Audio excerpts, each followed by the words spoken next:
Hi guys, today I wanted to do a little equipment review for some pegs that I changed on my cello. So a little while ago I was getting ready for a performance and I tuned up my cello and everything was fine, and I started to play, and a couple of notes into what I was playing, just a couple of notes into it, the 3 out of the 4 pegs let go, and I mean really let go, so that they were just down to loose. And you know, so I stopped and retuned it and all that, but which took a while to start from basically nothing to get it tuned correctly. But that got me worried about my performance, which was like a day or so later. That would happen during the performance, and of course that would be pretty bad news if it did. You wouldn't be able to recover from that.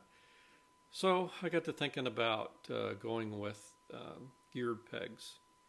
So I did change out my pegs recently. I had my Luthier do it, and I just wanted to describe what happened here and what I got. So I went with there's basically Whitner and Perfection are the 2 big brands, I guess, and pegs, and I went with the Perfection pegs because my Luthier recommended that, as well as I have some cello friends that also have used those as well. So I just wanted to show you what I ended up with.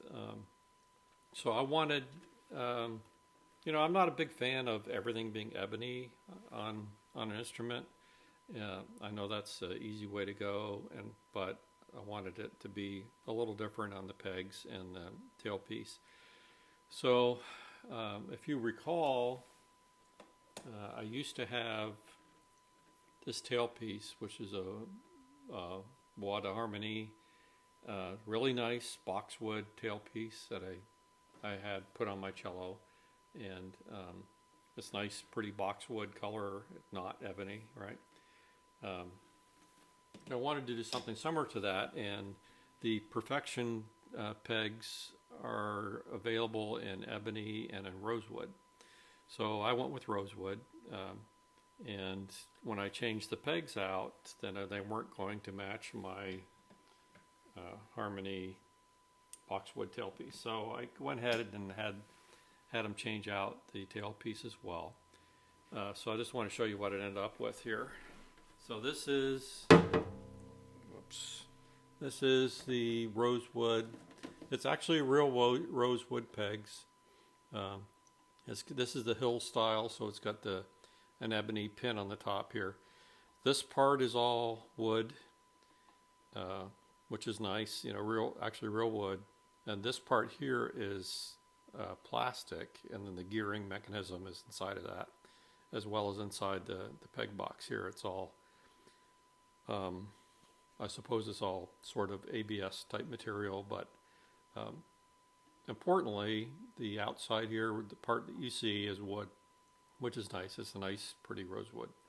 So to get that to match the tailpiece, we have just it was just a regular tailpiece on the bottom. That's a hill style as well, or actually maybe that's French style tailpiece and rosewood, and it's pretty close. It's not from Perfection, but it's a pretty close match to my pegs. And you notice that there's no tuners on here, right?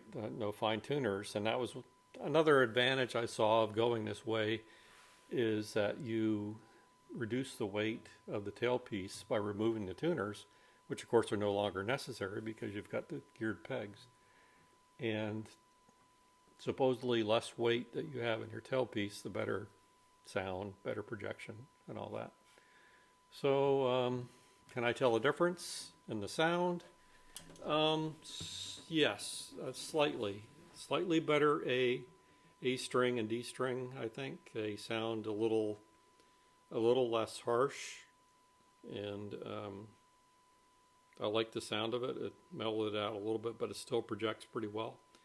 And they're easy. The pegs themselves are very easy to use. You know, if I just want to tune my A string, just turn it a little bit, easy. You can actually do it with a couple of fingers.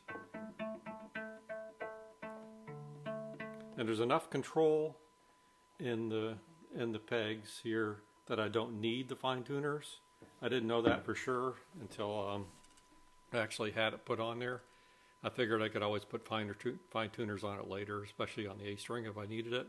But so far, I don't think I really need it. I can do all the tuning I want to with just the pegs themselves.